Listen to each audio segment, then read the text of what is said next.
प्यारे सज्जनों, गीता में भगवान श्री कृष्ण जी ने कहा है, कर्म करो, कर्मों के फल को मुझे अर्पण कर दो। तो क्या भगवान हमारे कर्म फलों की आज़ादी पर अंकुश लगा रहे हैं? प्यारे सज्जनों, ऐसा नहीं है। ईश्वर द्वारा सभी प्राणियों को कर्म करने की स्वतंत्रता दी गई है। कोई भी प्राणी कभी भी अपनी इच्छा अनुसार कैसा भी कर्म कर सकता है। इन कर्मों की आज़ादी के कारण ही जीवन में नयापन बना रहता है। यदि कर्म करने की आज़ादी न हो तो जीवन में जैसा नयापन कुछ भी नहीं रहेगा। इसी आज़ादी के कारण व्यक्ति पाप पुण्य या मुक्ति में गति कर सकता है। कर्मों की इस आज़ादी के कारण सबको अपना अपना फल मिलता रहता है और व्यक्ति उसको भोगता रहता है। इसी कारण जगत में इतनी विविधता दिखाई देती है। इसीलिए भगवान श्री कृष्ण जी ने गीता में कहा है कि सभी प्राणी कर्म करने के लिए स्वतंत्र हैं। वैसे व्यक्ति कई प्रकार के कर्म करता है, जिसमें अधिकतर कर्म बांधने वाले होते हैं। बांधने का कारण है कि अपना फल देकर व्यक्ति को जगत में फंसाए रहने वाले होते हैं, क्योंकि ये कर्म आसक्ति और अहंकार से किए जाते हैं। वहीं कुछ दूसरे प्रकार के कर्म भी होते हैं, जिनमें हम कर्म तो करते हैं लेकिन उनका फल हमारे चित्त में इकट्ठा नहीं रहता। ऐसे कर्मों को करने की तकनीक भगवान बताते हैं कि कर्म ऐसे किया जाए जिसके फल में आसक्ति न रहे। इसीलिए भगवान कहते हैं कि तू इन कर्मों को मुझे अर्पण कर दे। ये एक ऐसी प्रक्रिया है जिसमें व्यक्ति के अंदर कर्म करने का अहंकार नहीं रहता और उस कर्म के फल की इच्छा भी नहीं रहती। इस प्रकार ये कर्म शुद्ध कर्म बन जाते हैं, जो व्यक्ति को बांधते नहीं हैं बल्कि उसकी मुक्ति में सहायक होते हैं। भगवान कह रहे हैं कर्मों को और कर्मों के फलों को मुझे अर्पण कर दें।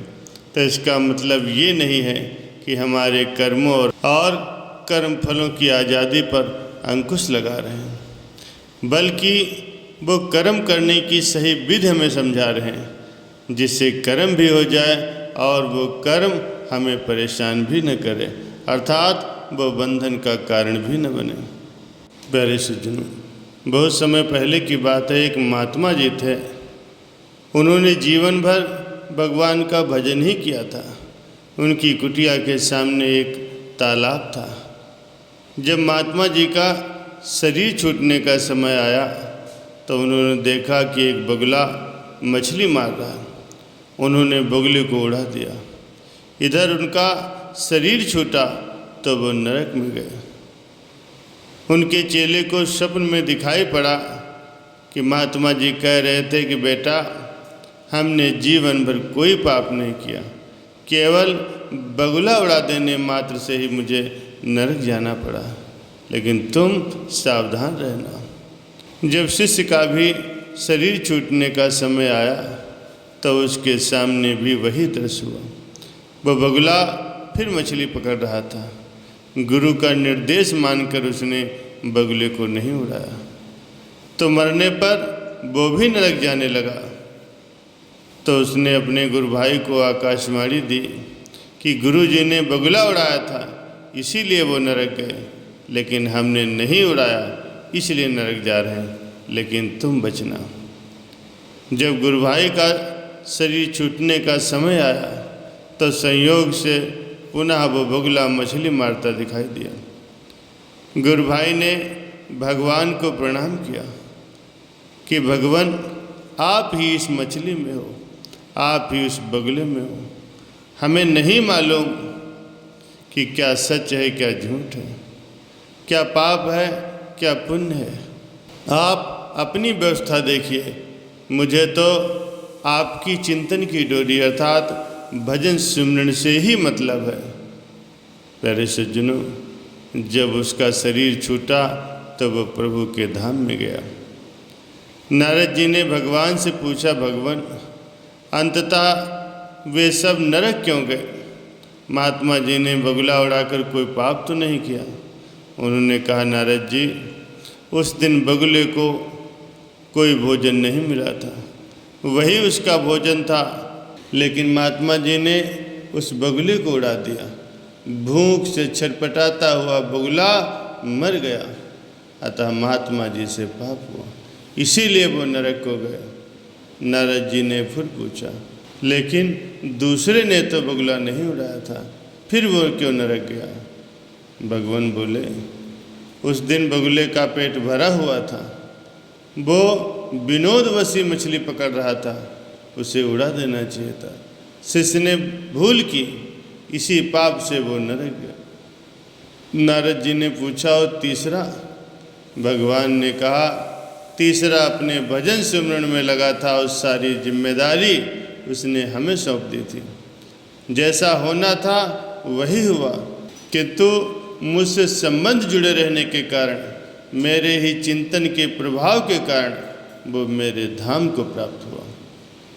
प्यारे सज्जनों, अतः पाप पुण्य की चिंता में समय को न गंवाकर जो निरंतर ही भजन सिमरन में लगा रहता है, प्रभु के ध्यान में लगा रहता है, वो प्रभु को पा जाता है।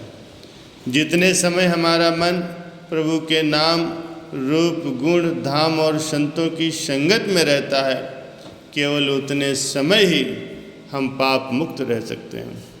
शेष सारे समय तो पाप ही पाप होते रहते हैं। संत महापुरुष समझाते हैं कि भजन सिमरन के अतिरिक्त जो कुछ भी किया जाता है, वह सब इसी लोक में बांध कर रखने वाला होता है, जिसमें खाना पीना सभी कुछ आ जाता है।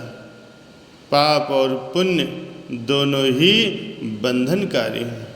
इन दोनों को छोड़कर जो व्यक्ति भजन भक्ति वाला है, अच्छे कर्म वाला है, अर्थात जो निरंतर ही अपने मन को भगवान के श्री चरणों में लगाए रखता है, पाप पुण्य दोनों भगवान को अर्पित करता जाता है, तो वही मुक्त आत्मा है। भगवान केवल मन की क्रिया को ही नोट करेंगे, तुम्हारे मन के भावों को ही देखेंगे। इसका मन मुझ में लगा था तो इसने कुछ नहीं किया। ये भक्ति ही भवबंधन को काटने वाली है, यही मुक्ति प्रदान करने वाली है।